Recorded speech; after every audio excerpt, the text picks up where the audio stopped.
Hey people, it's Hanya, first professional MBBS student from GIMS Greater Noida. So title तो देख ही लिया होगा, पेपर में नंबर नहीं आ रहे थे, मेरे भी नहीं आ रहे थे। यही टाइम था और उस टाइम ना बहुत डर लग रहा था। लाइक लिटरली मेरे को बहुत सारी चीज़ें डर लगता था, नहीं हो पाएगा, नहीं हो पाएगा, मेरा ड्रॉप चल रहा था, ड्रॉप में नहीं हो पाएगा तो क्या करेंगे। लाइक लिटरली बिल्कुल ब्लॉक्ड वाली सिचुएशन होती है ना, और नेगेटिव स्पीयर में आप जब जा रहे हो तो वो वाली सिचुएशन थी। But then the thing is you have to keep doing it. करते रहो करते रहो। अब मैं तुम्हें अपने क्वेश्चन पेपर दिखाती हूँ। Like this is the bundle of question paper I have done. Number तो सब नहीं कम थे, ठीक है, सारे नहीं करे थे, कुछ पुराने हैं, नहीं मिलता टाइम, कुछ ही सिर्फ कुछ फिजिक्स केमिस्ट्री वाला सेक्शन का रखा होगा। बाकी ये वाले जो फाइनल पेपर थे ये थे वो आखिरी महीने वाले paper, and they are the most important. अगर मैं बोलूँगी पूरे साल में से सबसे इंपॉर्टेंट क्या था तो वो लास्ट ही वाले पेपर थे जो लास्ट में किए थे। मैं PWB टेस्ट सीरीज ले रखी थी, मैं वो करती थी, ठीक है, ऑफलाइन टेस्ट सीरीज मैंने ले रखी थी, और इसी के साथ मैंने वो वाला पेपर भी दिया था, रियल नीट वाला। रियल नीट का पेपर मैंने दिया था। तो मैंने क्या गलती करी थी, मैंने क्या किया था, लाइक अगर मेरा सेशन मई से शुरू हुआ था ना, तो मई जून में तो मैं पेपर दे रही हूँ, पढ़ाई कर रही हूँ, पेपर दे रहे हैं, सब कुछ नॉर्मल चल रहा है। पर जब ये दिवाली वाला टाइम आने लगा था, नवंबर दिसंबर, लाइक अक्टूबर से ही था, अक्टूबर नवंबर दिसंबर में, तो मैंने पेपर देना छोड़ दिया था। अब उससे क्या हुआ, मेरे नंबर पहले गिर रहे थे। जब मैंने छोड़ दिया कि यार नंबर कम आ रहे तो पेपर ही नहीं देने, इधर से पेपर देना छोड़ा, एंड देन मैं और नीचे गिर गई। मेरे नंबर अगर वो 600 भी आ रहे थे, वो 600 भी लाइन क्रॉस हो रही, अब मेरे नंबर 500 400 के बीच में आ रहे हैं, ठीक है। और अब जब 500 400 नंबर आ रहे हैं ना, उसके बाद ऑर्डर लगना शुरू हो जाता है। इससे तो मुझे पेपर देना छोड़ना ही नहीं चाहिए था। पेपर देना, और पता है पेपर में नंबर कम आए ये तो समझ में आता है, पर जब तुम्हारे साथ वाले के ही ज़्यादा नंबर आ रहे हो तो और बुरा लगता है। मेरे साथ ही एक फ्रेंड थी, उसके नंबर हमेशा मुझसे ज़्यादा थे, पर I am telling you NEET का डे बहुत अनप्रेडिक्टेबल होता है। हो सकता है वो ही चीज़ है जो तुमको आती हो, ठीक है। उसका सिलेक्शन नहीं हुआ एंड आई गॉट सिलेक्टेड, ठीक है। वो कुछ नंबरों से रह गई, उसका कट ऑफ क्लियर नहीं हो पाया, बट आई डिड इट। मेरे नंबर उससे टेस्ट में कम ही आते थे, बहुत कम आते थे। उसके 670 आ जाते थे, मेरे 570 भी नहीं आते थे। लाइक ये डिफरेंस था हमारे मार्क्स में, ठीक है। तो ये तो सोचना ही नहीं है यार उससे कम आ रहे हैं या उससे कम आ रहे हैं, ये इससे कम आ रहे हैं, नहीं, जस्ट डू इट।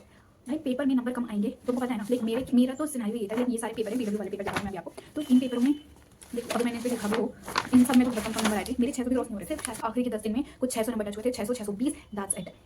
और ये मैं बता रही हूँ, पेपर में और नीट के पेपर में बहुत बड़ा डिफरेंस है। ये सिर्फ टेस्ट पेपर है, ये तुम्हारी तैयारी के लिए है, और वो जो रियल स्कोर होगा वो अलग ही होगा। तो ये वाला कोई पेपर था, इसमें 572 मार्क्स आए हैं। ये हमारा मार्च का पेपर है, अप्रैल का पेपर है, 14 अप्रैल का पेपर है, इसमें ये नंबर आए। कुछ पेपर थे जो फेब्रुअरी में 5-10 नंबर के थे। एक में याद है जिसमें 456 मार्क्स थे मेरे, ठीक है। और भी कुछ में कम थे, कुछ एक में मेरे 300 समथिंग नंबर दिए, 356 से पता नहीं कौन सा था, तो वो पेपर भी थे। लाइक कोई बात नहीं, कम आ रहे हैं, बस पेपर देते रहो। सिलेबस पहले तो देखो ना, रीजन क्या पेपर में नंबर नहीं कम क्यों आ रहे हैं, कम क्यों आ रहे हैं। सिलेबस कंप्लीट नहीं होगा, सिलेबस कंप्लीट करो, फिर सिलेबस कंप्लीट करो, मैंने बताया था सिलेबस कंप्लीट करो, पार्ट वाइज करो और क्लब करके करो, स्मार्ट स्टडी करो, PYQs करो। और अब ना कि हम सिलेबस सारा कंप्लीट करके पेपर देंगे, ये चीज़ छोड़ो, इसकी जगह ये करो कि हम लोग टेस्ट से सीखेंगे। सिलेबस पता होना चाहिए, कंप्लीट होगा करना है। अब एक चीज़ होती है टेस्ट कॉपी, ठीक है।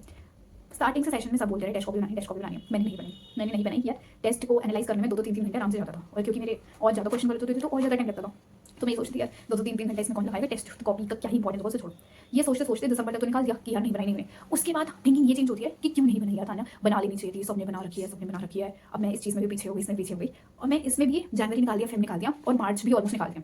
पर एट द एंड जब फाइनल पेपर देने थे, ये वाले जो फाइनल पेपर थे, जब अप्रैल में हर हफ्ते में 3-3 4-4 पेपर, या कुछ जगह तो हर दिन पेपर होता है, उस टाइम पे I made this test copy. वो पेपर लगता है मुझे ये पहले ही बना लेनी चाहिए थी। पेपर को एनालाइज करने में टाइम लगता है, वो बेसिक सा लगेगा, उसको दो तो मुझसे बहुत सारी चीज़ें सीखोगे, टॉपिक्स को मार्क करो, देखो तुमसे क्या नहीं बना। अब ये मेरी टेस्ट कॉपी थी, लाइक इसके आगे पीछे हर जगह मैंने लिखा ही हुआ है। इसमें लाइक इवन नाम वाली जगह पे मैंने यही सब लिख रखा है। इसमें केमिस्ट्री और फिजिक्स थी एंड बायो भी कुछ चीज़ें होंगी। तो करते क्या थे, जो क्वेश्चन नहीं बना तो 4 ऑप्शन लिखने, वो क्वेश्चन लिखा है, टॉपिक का कॉन्सेप्ट लिखा और उसका सोल्यूशन लिखा, ठीक है। हर चीज़ ऐसी थी। कोई पेपर की अगर PD 05 था, पार्ट टेस्ट 05 था तो उसका लिखा मैंने, कोई आकाश का आयन का पेपर दिया होगा उसके बारे में लिखा, ठीक है। ये सब कुछ इसमें ऐसे ही लिखना है कि पूरी भरी हुई है, ठीक है। तो इसे बनाओ, अभी भी बना, सिलेबस कंप्लीट नहीं है तब भी पेपर देना ही है। वो क्वेश्चन को मार्क कर लो, ये बाद में देख लेना, ठीक है। ये है कि वो टॉपिक ही तो नहीं आता होगा ना, बाकी चीज़ तो आती होगी। अगर मान लो बायो तुम्हारी कंप्लीट है, या बायो 11th की या 12th की पूरी आती है, वो वाला सेक्शन अटेम्प्ट कर लो, पेपर वो वाला पार्ट टेस्ट चुन लो। पर अभी पेपर दो, जिस कोचिंग के पेपर दे रहे हो दो। अरे कोचिंग के पेपर में भी एक ये चीज़ रहती है कि कोचिंग के पेपर स्टार्टिंग में मुश्किल होते हैं, फिर जब वो आगे तक आते हैं ना तो वो थोड़े आसान लेवल के हो जाते हैं। तो कोचिंग के पेपर नहीं छोड़ने हैं कि बहुत मुश्किल है, बहुत मुश्किल है। लास्ट में आते आते वो बहुत NCERT बेस्ड हो जाएंगे, तुमसे वो बनने लगेंगे, तुम्हारा कॉन्फिडेंस बिल्ड होगा। तुम किसी भी कोचिंग देख लो, तुम आकाश में आले में, मैं आकाश में बता सकती हूँ, देखो ये मेरे आकाश के पेपर थे, ठीक है। तो ये स्टार्टिंग में क्या था और एंडिंग में इंटेंसिव टेस्ट सीरीज चलती है, मेरा वो भी क्वालिफाई नहीं हुआ जब मैं आकाश में, ठीक है। नंबर नहीं आते थे तो नहीं होता, तो कुछ नहीं होता, बुरा नहीं मानना है। ये सिर्फ कोचिंग का टेस्ट पेपर है, असली नीट का पेपर नहीं है। तुम तब भी कर सकते हो। ये रहा मेरे नीट का पेपर और ये टेस्ट पेपर। इनमें क्या नंबर है, इसमें मेरे 675 मार्क्स, मेरे कभी टेस्ट 675 नहीं आ रहे। तो देन डेटेड दो करते रहोगे और टेस्ट कॉपी बनाओ, टेस्ट में लिखो कौन सी गलती हुई थी उसको लिखो, उसे पढ़ो, धीरे धीरे करो। तुम्हारे 300 नंबर आ रहे हैं, 400 नंबर आ रहे हैं, सिलेबस कंप्लीट करने पे फोकस करो, करना ही पड़ेगा। कब करोगे, नीट की बात करोगे क्या, अगले साल थोड़ी देना है, ये वाला देना है, बस कुछ 4 महीने तो इसी में पढ़ना है भाई, उसके बाद दोबारा ये सब नहीं पढ़ना पड़ेगा। अब मैं देखती हूँ ना कि ओके आई डिड दिस, मैंने ये सब किया, तभी आज मैं मेडिकल कॉलेज में बैठी हूँ, वो भी गवर्नमेंट मेडिकल कॉलेज में बैठी हूँ। अब ये मत सोचो कि नीट 25 का पेपर बहुत मुश्किल आएगा या कुछ ऐसा होगा, जस्ट डू इट। देखो और एक चीज़ मैं बताऊंगी, टाइम लगा के क्वेश्चन सॉल्व करना शुरू कर दो अगर अभी तक नहीं कर रहे हो, क्योंकि तुमको 1 घंटे में लाइक फिजिक्स के क्वेश्चन करने में टाइम लगता है, मेरे को लगा था, ठीक है लगता था। तो इनिशियली तो मेरे से 20 क्वेश्चन नहीं हो पाते थे 1 घंटे में, 1 घंटे से मतलब 20 क्वेश्चन से ज़्यादा भी नहीं हो पाते थे। तो फिर ये धीरे धीरे बढ़ेगा, मतलब आप क्वेश्चन ज़्यादा कर पाओगे इसे करो। सेकेंडली जब आप क्वेश्चन पेपर लगाओ तो क्वेश्चन पेपर अगर आप ऑनलाइन स्टूडेंट हो तो घर पे कहीं से भी पीडीएफ डाउनलोड करके लगाओ। कुछ टेस्ट सीरीज बहुत अच्छी है, मैं वैसा कोई नहीं ले सकते, कुछ जो एनसीईआरटी बेस्ड है मैं तो वही प्रेफर कर रही थी, ठीक है। और ये ऐसे ओएमआर शीट पे बनना शुरू करो, ये ओएमआर शीट या तो प्रिंट करा लो, खरीद लो, बाकी हम लोग अपने कोचिंग इंस्टीट्यूट से उठा के ले आए थे, ठीक है। तो ये सारी आकाश की मैंने बहुत सारे यूज़ कर भी दी और ये कुछ पेंडिंग बची गलती क्या हो रही है तुम्हारी, कुछ गलतियाँ तो ऐसी होगी जो पता ही नहीं होगा सिलेबस में कहाँ है। अगर वो एनसीईआरटी बेस्ड गलतियाँ नहीं है, लाइक एनसीईआरटी में नहीं है वो, तो छोड़ दो उसको। एनसीईआरटी में कुछ ऐसा है कि तुमने वो टॉपिक पढ़ा और पता नहीं वो चीज़ गलत हो गई, मार्क करो। अगर वो तुमसे रीडिंग में गलती हुई उसको मार्क करो। मेरे से कुछ गलतियाँ होती थी मैजिक में, मैं ABCD मिला के उसके बाद कुछ ऑप्शंस मैंने कुछ गलती कर देती थी, तो वो चीज़ें देखो। या फिर इस असर्शन रीजनिंग की प्रैक्टिस करो, जो तुमको नहीं आता है उसकी प्रैक्टिस अभी ही करनी पड़ेगी, बाद में तो बस नीटिव होगा और उसके बाद फिर तुम रोगे अगर नहीं अभी नहीं सुधार पाए तो जस्ट डू इट, तुम कर लोगे। ऑल द बेस्ट, तुमने अभी तक भी बहुत मेहनत करी है, आगे भी कर लोगे, ठीक है। बाकी कुछ पूछना तो तुम मुझसे पूछ सकते हैं। मेरे क्वेश्चन पेपर थे ये आकाश के और PW के पेपर है, ठीक है। ये मैंने बता रही थी ना जो नंबर ये कमा रहे थे वो वाले, तो ये कब का है देख लो तुम, 14/4/24, ठीक है। ये वाला भी ऐसे ही 26 तारीख का है, ये वो OMR से जो मैं बता रही थी। और ये टेस्ट कॉपी है, जस्ट मेक इट, ठीक है। जो तुम्हारी गलती हो रही है उसको लिख लो। और ये नीट वाले पेपर हैं, ये सारे भी वही क्वेश्चन पेपर हैं। ये AITS है, AITS मैं नहीं देती थी इतना, वैसे स्टार्टिंग में दिए थे फिर मैं नहीं देती थी AITS।